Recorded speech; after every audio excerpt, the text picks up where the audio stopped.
반갑습니다. 주 안에서 일주일 동안 평안히 지내시고 오늘 주일을 거룩하게 지키기 위해서 오늘 나오신 분들 다 환영하고 또 감사를 드립니다. 이제 3월 초까지는 쌀쌀하죠. 아직은 겨울의 기운이 있습니다만 아마 3월 후반으로 가면서 이제 봄으로 바뀌게 됩니다.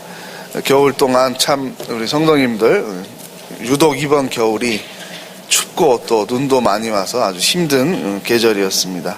잘 극복을 하신 거 감사를 드리고요. 오늘 신명기 역사관을 설명하고 말씀을 나누는데요. 하나님의 은혜를 기억하라.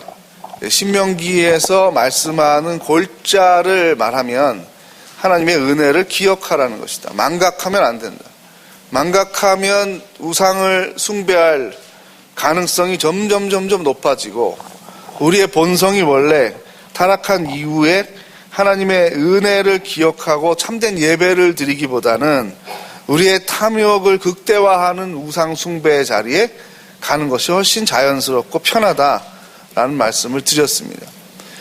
그것을 이해하지 못하거나 느끼지 못하거나 총체적으로 경험하지 못한 사람들은 계속해서 왜 우리를 죄인이라고 하느냐, 사람이 얼마나 위대하고 사람이 얼마나 큰 잠재력을 가지고 있고 사람의 이성의 능력과 의지의 능력과 감성의 능력을 결합하면 정말로 못할 것이 없지 않느냐라는 인간에 대한 낙관론을 펼쳐서 기독교의 세계관을 공격하기도 합니다. 부분적으로는 그 말이 맞습니다. 부분적으로는 인간의 건축 기술 하나만 보아도 감탄할 만하고 이것은 정말 신의 경지다라고 할 수가 있겠죠. 예술의 어떤 단면을 보는 것을 통해서 사람은 정말 천사와도 같다라고 찬양할 수도 있겠습니다. 불굴의 의지를 가진 사람의 삶의 모습을 보고 어찌 이 사람이 죄인이라고 할 수 있겠느냐라고 말할 수 있죠. 그러나 우리의 총체적인 삶, 또 그 삶이 개인의 삶이 엮어지는 것이 역사와 사회인데 그것을 보면은 정말 인간이 악하구나라는 것을 알게 됩니다. 또 미련하다라는 것을 알게 됩니다. 그리고 매우 추하다는 것도 알게 되죠. 무의미한 삶, 무가치한 삶에 우리는 빠지기가 쉽습니다. 그것이 자연스러움입니다. 하나님은 애굽에서 종살이하던 이스라엘을 선택했습니다. 그리고 가나안 땅을 향하여 진군을 시킵니다. 그러면 왜 하필 하나님은 왜 애굽과 가나안 그 사이에 낑겨 있었던 노예 민족인 이스라엘을 선택했을까? 대제국을 이뤘던 애굽을 선택하지도 않고 또 가나안의 젖과 꿀이 흐르는 땅에서 특별한 문화를 만들었던 가나안을 선택하지도 않고 그 사이에 낑겨 있었던 약한 민족인 이스라엘을 선택했을까? 참 쉽게 이해하기가 어려운 부분입니다. 이스라엘은 늘 그것을 아전인수격으로 해석을 해서 교만하게 해석을 했죠. 우리가 가장 위대한 민족이기 때문에 하나님이 우리를 선택하셨다. 그러므로 우리가 지은 저 성전 안에 여호와께서 살고 계시므로 우리는 절대로 다른 민족과 싸워서 질 수가 없고 다른 민족이 침략해서 여호와의 성전을 훼손할 수 없다라는 선민의식을 갖게 되었습니다. 그러나 어떻게 우리 이스라엘이 멸망했는가를 다시 돌아보는 역사책이 신명기의 역사라고 말할 수가 있습니다. 이 관이라는 것은 본다라는 뜻이죠. 보는 거죠. 보고 평가하고 느끼는 것인데 그것에 어떤 기준이 있어야 된다라는 거죠. 그냥 막 되는 대로 이 왕은 이래서 잘했고 저 왕은 이래서 잘했고 기준이 막 왔다 갔다 하면 안 된다는 것입니다.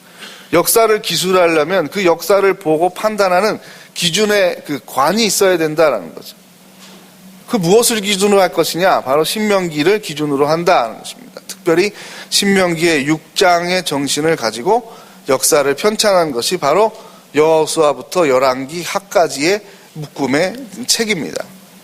그것을 우리가 이해해 나가는데 첫 번째 걸림돌이 되는 것이 여호수아라는 책입니다.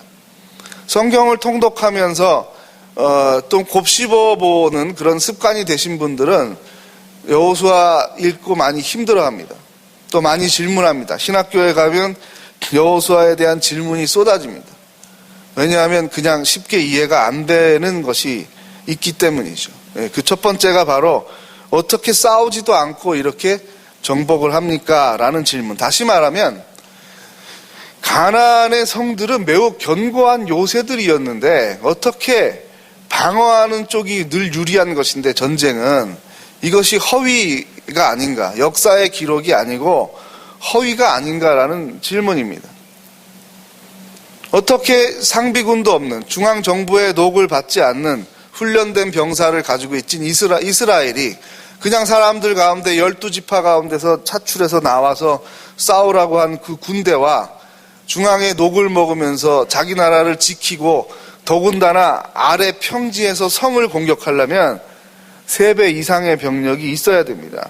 그래도 이긴다는 보장이 없죠. 위에서 화살을 쏘고 돌을 던지고 뜨거운 물을 끼얹고 하면은 성 밑에서 쳐들어 올라간 사람들은 떼죽음을 당하는 것입니다. 그런데 어떻게 이렇게 노예 민족들이 나와서 생존하는 것도 급급했던 사람들이 가나안의 요새를 차례로 점령을 하고 가나안 땅을 차지했을까? 근데 여러분, 그것이 사실이니까 기록이 된 것이고 지금도 분쟁의 요소가 있는 것이죠. 왔다 갔다 하는 것 아닙니까? 지금도 팔레스틴 사람들과 이스라엘 사람들이 계속 싸우는 것이 이 가나안 땅을 가지고 우리 조상의 땅이다 서로 말하면서 싸우고 있습니다. 둘 다 맞는 얘기죠. 왜? 다 아브라함에게서 퍼져나간 자손들이니까 그렇습니다. 그런데 이 여호수아서를 읽어보면은 이 출애굽과 가나안 정복이 모두 우리 사람들이 살고 있는 삶이죠. 역사라는 게 천사들의 삶을 이야기하는 게 아니지 않습니까? 그럼에도 불구하고 이것은 완연하게 하나님의 개입이 없으면 일어날 수 없는 사건이다라는 것을 뚜렷이 보여주는 것이 바로 출애굽과 가나안 정복이라고 말할 수가 있습니다. 이스라엘 군대가 잘 싸워서 이기는 전쟁이 아니다라는 것에 두 증거가 있는데 역설입니다. 가장 정복하기 힘든, 객관적으로 이기기 어려운 성은 여리고성이었고요. 가장 편하게 쉽게 정복할 만한 성은 아이성이었습니다. 그런데 결과는 어떻게 됩니까? 결과는 그 반대로 나타나게 됩니다. 아이성은 실패하고 여리고는 싸우지도 않고 정복하게 됩니다. 이것이 의미하는 바가 무엇입니까? 바로 이것은 하나님께서 수행하시는 거룩한 전쟁이라는 것입니다. 홀리워의 개념이 처음 인류 역사에 등장하게 됩니다. 보통의 침략을 위해서, 강탈하기 위해서 하는 전쟁과는 구분이 되는 전쟁이다라는 뜻입니다. 그 거룩한 전쟁을 위해서 하나님은 여리고를 전쟁하지 않고 정복하게 하고 아이성은 오히려 실패하도록 내버려 두십니다. 여리고를 정복한 원리는 하나님의 능력을 신뢰한 순종입니다. 여호수아를 비롯한 수많은 사람들이 그 믿기지 어려운 명령, 합리적이지 않은 명령대로 따라서 수행했을 때 하나님께서 이기는 전쟁을 경험하게 합니다. 고고학을 공부해보면 거기 참 재미있기도 하고 궁금한 부분 아닙니까? 그래서 저는 신학생 시절에 따로 과외로 이 부분을 좀 많이 공부를 했습니다. 또 다행히 또 구약을 지도하는 교수님이 이쪽에 박사학위 논문을 쓰셔서 제가 질문했을 때 따로 자료도 주시고 본인이 쓰신 그 히브리 대학에서 쓰신 박사학위 논문도 가르쳐 주셔가지고 공부를 좀 할 수가 있었습니다. 그래서 매우 더 신비하고 더 놀라운 것을 발견하게 되는데 그것은 바로 이 가나안 사람들의 삶과 사기입니다. 사기가 떨어진다는 말을 하지 않습니까? 여호수아를 읽다 보면은 기생 라합의 이야기가 나오는데 여러분 그게 이해가 갑니까? 정탐꾼, 다른 나라의 스파이, 간첩의 생명을 보호해주고 자기 나라에 있는 정보를 주고 그 사람은 없다고, 스파이 여기 숨지 않았다고 말하고 자발적으로 그렇게 말하고 살려줬습니다. 왜 그랬을까요? 여호수아는 단서를 우리에게 주고 있습니다. 2장 11절에 보면 우리가 너희들의 소식을 듣자 마음이 녹았고 너희로 말미암아 우리가 정신을 잃었나니 너희의 하나님 여호와는 위로도 하늘에서도 아래로는 땅에서도 하나님이다. 애굽에서 나와서 광야에서 그리고 가나안 땅으로 들어가는 이 소식이, 이 뉴스가 가나안 사람들에게 전해지기 시작한 겁니다. 말도 안 되는 일이 일어났어. 천하에서 최강의 제국 애굽이 노예를 어쩌지 못하고 해방시킨 게 아니라 해방을 강제로 해방하게 한 것이죠. 광야에서 그들이 죽지 않고 애굽의 군대가 추격을 했는데, 정예군이 출병을 했는데 다 죽었대. 다 죽었대. 이스라엘 노예들이 아니야, 노예들이 다 살아가지고 이곳으로 온대. 이곳으로. 가나안의 성주들과 사람들이 더욱더 스트레스를 받고 근심하게 되었습니다. 그런데 사람들의 삶은 그 병력을 증강하기 위해서는 세금을 많이 걷어야 되죠. 많이 걷어야 되고 더 보통 사람들의 피를 빨아야 되는 거 아닙니까? 왕이 강한 왕권을 유지하고 군사력을 유지하려면 백성들에게서 많은 것을 가져가야 합니다. 그러니까 가나안 지방의 고아와 과부와 나그네로 지칭되는 다수의 사람들의 삶이 어떠했겠습니까?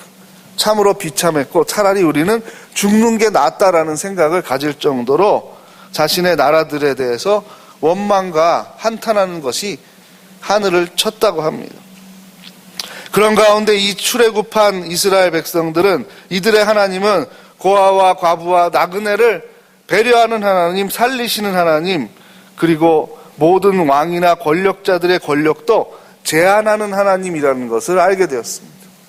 정말 그분이 살아계신 하나님이다라는 것을 알게 된 것이죠.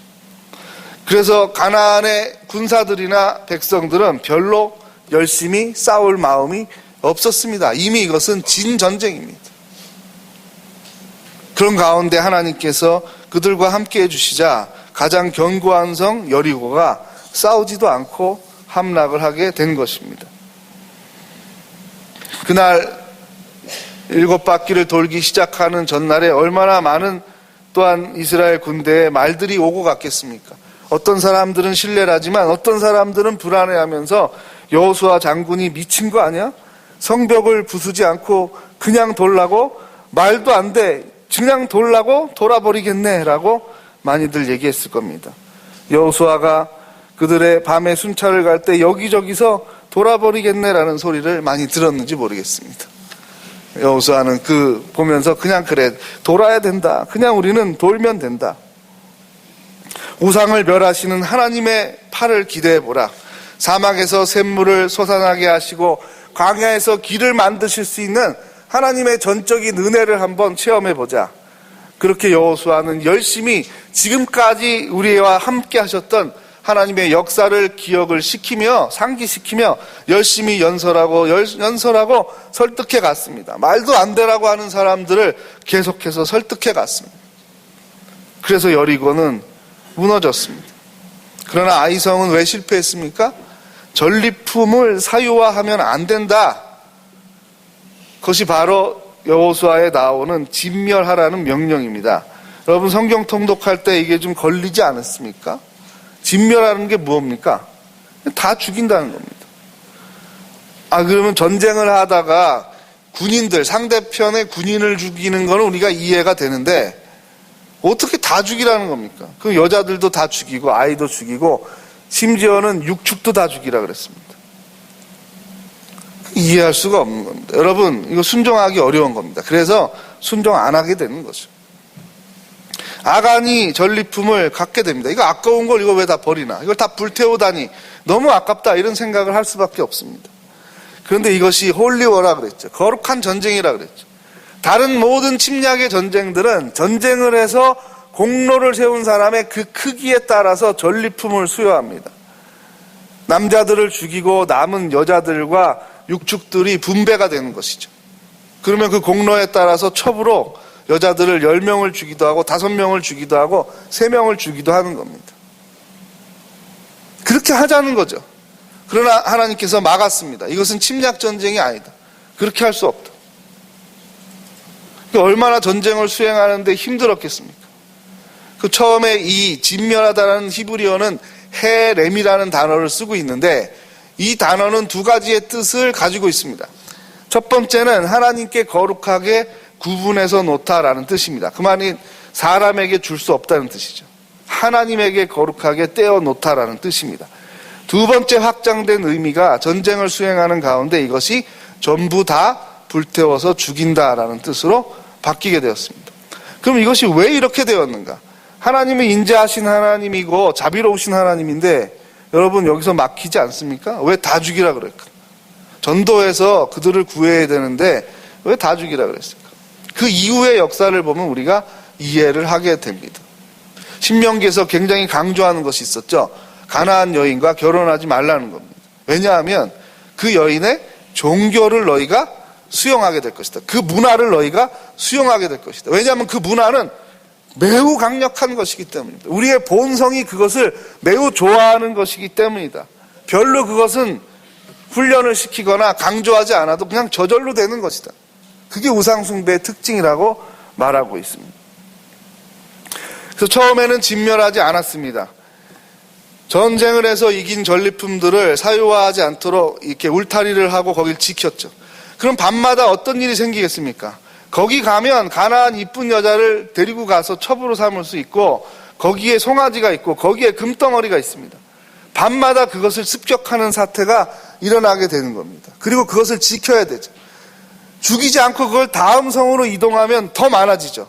다음에 정복하면 거기에 더 많은 여인들이 생기고 더 많은 짐승이 생기고 더 많은 아기들이 생깁니다. 그들을 지켜야 되죠. 지켜야 되는 군사가 더 많아지게 되죠. 그리고 다시 이동을 해야 됩니다. 통제를 할 수가 없습니다. 나중에는 다 구분을 하나님께 바친다, 사유화할 수 없다, 여호수아도 갈렙도 갖지 않는다 라고 선언한 그 사유물에 대해서, 전리품에 대해서 다 처리를 할 수밖에 없는 것입니다. 죽이는 것입니다. 그럼에도 불구하고 그 이후에 고고학적인 자료들은 계속해서 빼돌렸다라는 것을 알 수 있습니다. 다윗과 솔로몬 시대에 진멸했다라고 말한 이 민족들이 살아있는 것을 보게 됩니다. 다시 그들과 결혼하게 되는 것을 보게 됩니다. 그들과 결혼해서 문제가 생기는 것을 보게 됩니다. 이 헤렘의 명령을 지키지 않았던 것입니다. 안식년과 신년의 법도 고고학적인 자료를 찾아보면 안 지켰던 때가 더 많다고 말합니다. 그만큼 하나님의 말씀을 안 지키는 것이 더 자연스럽다는 겁니다. 놀라운 사실입니다. 이스라엘이 왜 심판을 받았는지를 알게 하는 거죠. 하나님께서 은혜를 주셨음을 기억해야 하는데 그 은혜를 망각하게 되면 그 자리에 하나님에 대한 경외심이 사라지고 우상에 대한 탐욕이 올라간다는 거예요. 그래서 저는 너무 궁금했습니다. 그럼 그렇게 홍해바다를 건넌 기적을 체험하고 그렇게 구름기둥과 불기둥으로 초자연적인 사건을 경험하고 하나님의 놀라우심을, 여리고성이 안 싸우고도 무너지는 것을 봤는데 어떻게 이들이 다시 5년 뒤에 10년 뒤에 그 하나님, 그 무서운 하나님, 그 살아계신 하나님을 버리고 바알을 숭배할 수 있는가? 도저히 이것이 이해가 안 갑니다. 더 사료를 찾아봤을 때 놀라운 것을 봤습니다. 바알 축제가 얼마나 사람들이 좋아하고 재밌어 하는 것인가 하면 이 종교는 농경사회에서 이 비신, 구름신, 송아지 신을 섬기는 겁니다. 농사가 풍요롭게 되려면 그 비를 내리는 구름이 몰려와야 되죠. 그래서 기우제를 지낼 때 저기서 구름이 몰려오기를 계속 이 제사장들이 기도를 하는 겁니다. 그래서 구름이 밀려오면은 다음 날부터 뭘 기대할 수 있습니까? 비가 내리는 걸 기대할 수 있죠. 비가 내리면서 농사를 하면 소를 끌고 나가서 농사를 하는 겁니다. 그래야 곡식을 가져오게 되는 거죠. 우리 마을에 송아지가 많이 태어나고 죽지 않아야, 전염병이 돌지 않고 죽지 않아야 우리가 계속 부자로 살 수가 있죠. 그래서 이 모든 것들이 다 신격화가 됐습니다. 그리고 바알 축제를 하면서 전부 다 나와서 기도하는 게 그것입니다. 우리 집에 재물이 많아지게 해주십시오. 우리 집에 첩이 많아지게 해주십시오. 우리 집에 아들이 많아지게 해주십시오. 전부 다 이것을 위해서 합니다. 그런데 공존하지를 못하죠. 고아와 과부와 나그네는 점점점 살기 어려워지고 성주하고 몇몇 귀족들만 잘 살게 되는 겁니다. 이러한 삶이 하나님의 거룩의 뜻과 맞습니까? 맞지 않습니다. 그래서 거룩의 계명을 다시 줍니다. 그런데 이 풍요와 다산을 비는 제의를 통해서 백성들이 가지고 있었던 불만족이나 그런 그 귀족들 성주에 대한 불만을 해소했다라고 말하고 있는데 그 바알의 제의의 마지막은 그 제의에 참여한 남녀들이 결혼 관계와 상관없이 남녀가 짝을 짓게 해서 그날 밤 동침하게 하는 거다. 그것을 음란하다고 말하지도 않고 불법이다라고 말하지도 않고 오히려 우리의 신이 이것을 축복의 장으로 생각해서 올해 농사가 잘 될 것이다. 올해 농사가 많아져서 소출이 많아질 것이고 우리의 짐승이 새끼를 많이 낳을 것이다. 이것이 바알 축제의 하이라이트였습니다. 여러분 보십시오. 십계명은 얼마나 엄격합니까? 이웃의 것을 탐하지 말라. 그리고 간음하지 말아라 라고 말하죠. 뭐 하지 말라고 말하잖아요. 우리 하나님 안 된다라고 말하잖아요. 무한히 가지는 거 안 된다라고 말씀하시잖아요. 그런데 바알은 그게 없습니다. 뭐든지 다 가질 수 있습니다. 남의 아내와도 남의 남편과도 자도 그것도 죄가 아니에요. 그러니 여러분 십계명을 지키면서 살기가 쉽습니까? 바알 문화에 들어가서 사는 게 쉽습니까? 바알 문화에 들어가서 사는 게 쉽습니다. 금기가 없습니다. 그냥 마음대로 하면 됩니다. 단지 권력과 야합하면 되는 것이죠. 뭐든지 가질 수가 있습니다. 이런 가운데 이스라엘 백성들이 하나씩, 둘씩, 셋씩 계속 가나안의 문화에 동화가 되어 나갑니다. 어떻게 이럴 수가 있을까? 이 바알 숭배의 유혹은 이 고대 옛날 이야기가 아닙니다. 오늘도 힘을 펼치는 어마어마한 것입니다. 우리 사람들이 제일 좋아하는 것을 모아놓은 것이 바알 축제라고 말할 수가 있습니다. 그러나 하나님은 말씀합니다. 너에게 있는 것이 족하니 그것을 나누어 주어라. 너의 땅에 열린 것이라고 해서 다 너희 것이 아니다. 귀퉁이에 떨어져 있는 것들 너희 것이라 주장하지 말고 고아와 과부와 나그네가 먹을 수 있도록 놔둬라. 그들이 무슨 서리를 하러 왔다고 두드려 패고 감옥에 가두고 하지 말고 놔둬라. 자연을 너희가 만들었느냐? 내가 만들었다. 내 것이다라고 하나님의 주권을 말씀하고 있습니다.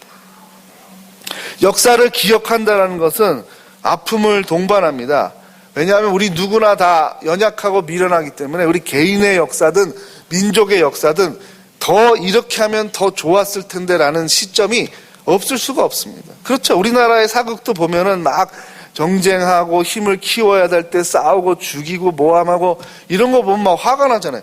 저러니까 일본한테 먹혔지. 우리 그렇게 쉽게 이야기를 합니다. 그러나 그 역사를 살았던 사람들, 또 우리가 살고 있는 우리들, 또 다시 100년 뒤에 가보면 1900년대, 2000년대 살았던 사람들이 이렇게 했으면 통일을 빨리 했을 텐데 아이고 이런 소리를 또 들을 수 있는 겁니다. 어렵습니다. 정말 우리가 하나님 기준에 만족하고 살게 되는 것, 그리고 100년 뒤, 200년 뒤에 우리의 후손들이 우리를 보고 참으로 믿음의 조상들이었다, 참으로 잘 사셨다, 이렇게 칭찬받는 일이 얼마나 어려운 일인지 모르겠습니다. 헨리 나우에는 이렇게 말합니다. 역사 기억의 의미란 무엇인가? 이스라엘 백성들이 역사를 자주 반추하여 그 고통스러웠던 사건과 실패 속에서 그들을 인도하신 하나님의 손길을 살핀 것처럼 우리도 우리를 변모시킨 사건들 속에서 나와 함께 하신 하나님의 임재를 분별해야 된다. 과거를 잊는 것은 자신과 가장 친밀한 교사를 적으로 삼는 것과 같다. 기억은 우리로 하여금 과거의 닻을 내리게 하고 지금 여기에 현존하게 하며 나아가 새로운 미래의 마음을 열게 한다. 춤추시는 하나님이라는 책에서 헨리 나우에는 이렇게 역사 기억의 의미를 말하고 있습니다. 이스라엘은 역사를 기억하는 민족입니다. 계속해서 우리가 은혜를 망각했을 때 어떤 일이 벌어졌는지를 다시금 반성하고 기억하면서 성경을 형성하게 됐던 것입니다. 하나님께서는 우리가 선택된 민족으로서, 지금은 교회로서 살기를 원합니다.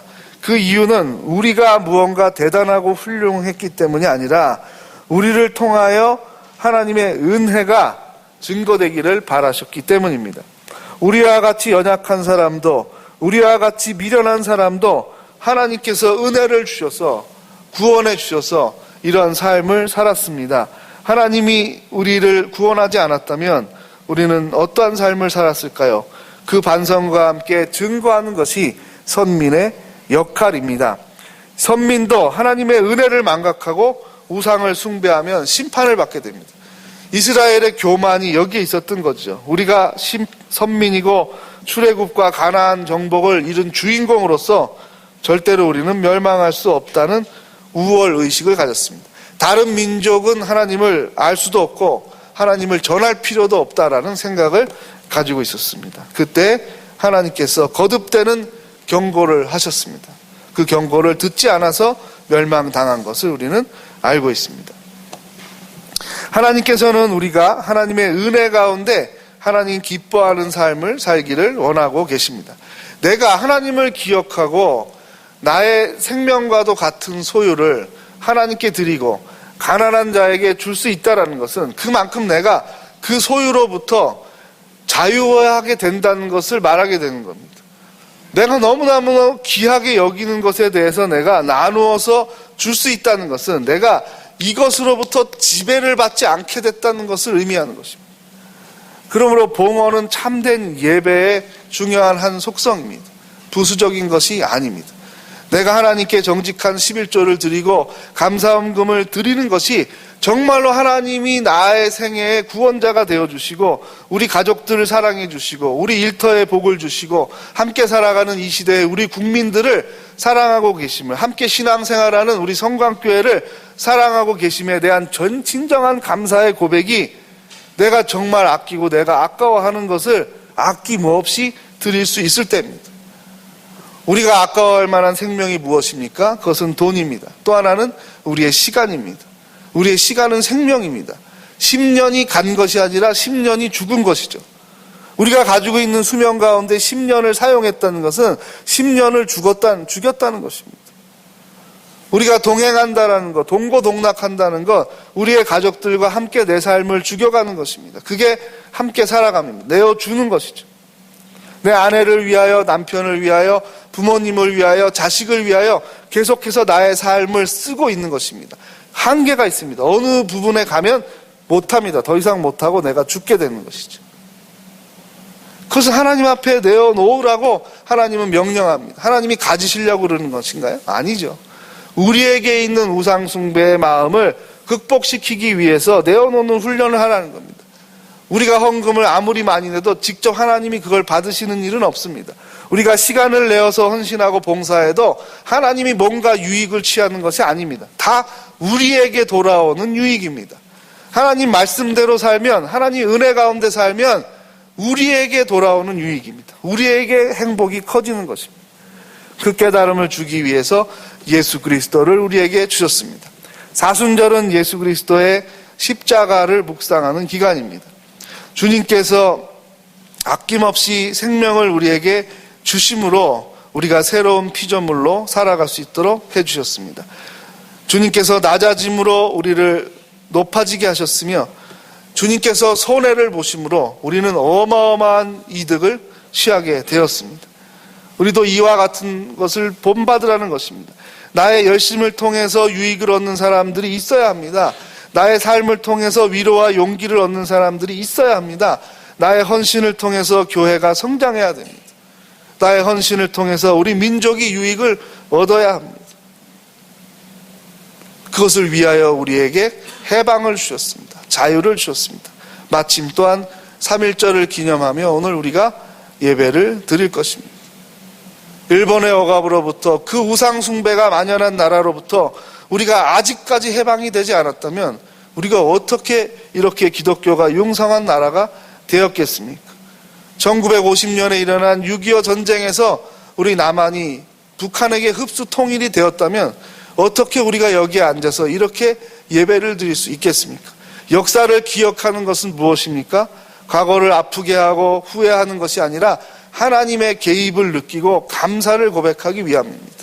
그때에도 하나님이 함께 해주셨고 이때에도 하나님께서 함께 해주시는구나. 지금도 함께 하시는 하나님께서 미래에 어려움이 올지라도 나와 함께 하실 것이다. 그것을 고백하는 것이 역사를 기억하는 것, 곧 은혜를 기억하는 삶입니다. 이제 말씀을 맺겠습니다. 우리의 열심과 헌신을 통하여 하나님의 이름이 증거되는 삶을 살아야 합니다. 그것이 사순절의 목적이고 의미입니다. 그런 섬김의 능력을 위해서 우리가 말씀을 읽고 묵상하고 기도하고 있습니다. 이제 말씀을 맺습니다. 하나님께서는 우리가 하나님의 사랑과 은혜를 기억하기를 바라십니다. 아멘. 하나님께서는 우리가 스스로 조심하여 하나님을 사랑함으로 하나님 싫어하시는 일을 안 하기를 명령하고 계십니다. 아멘. 하나님께서는 우리가 하나님의 뜻을 존중하고 하나님 기뻐하시는 삶, 하나님을 증거하는 삶을 살기를 원하십니다. 아멘. 결단의 찬송 315장 1절을 하시겠습니다.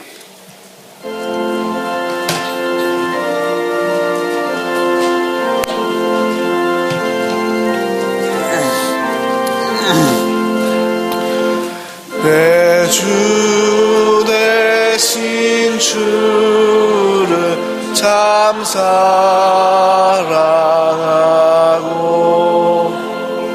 곧 그에게 죄를 다고 합니다. 그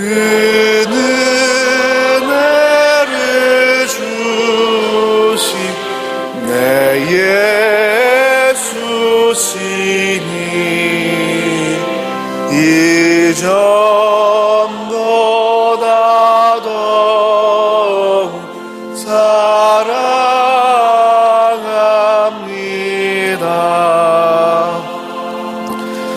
말씀을 기억하면서 합심하여 기도하겠습니다. 우상숭배의 유혹이 과거로부터 지금까지도 살아있는데 그 유혹을 말씀을 묵상함으로 이기게 하여 주시고, 특별히 사순절 기간에 예수 그리스도의 섬김과 헌신을 기억하게 함으로 우리가 예수 그리스도를 닮아가는 성도들로서 우리의 가족들과 교우들과 이웃사촌들과 일터의 동료들에게까지 섬김의 삶을 통하여 하나님 증거하는 삶, 은혜를 기억하며 실천하는 삶을 살게 해달라고 이 시간 함께 통성으로 기도하겠습니다. 하나님 아버지, 우리의 미련함, 망각, 하나님의 크신 은혜를 주셨음에도 불구하고 망각할 때가 많습니다. 우리에게 있는 욕심, 탐욕, 좌절을 통하여 늘 시간을 소모하고 안타까워하는 우리들의 어리석은 모습입니다. 과거를 돌아보면 이렇게 했으면 더 좋았을 텐데 늘 후회만 일삼습니다. 그런 미련한 삶이 아니라 과거를 돌아볼 때 하나님의 은혜를 기억하게 도와주시옵소서.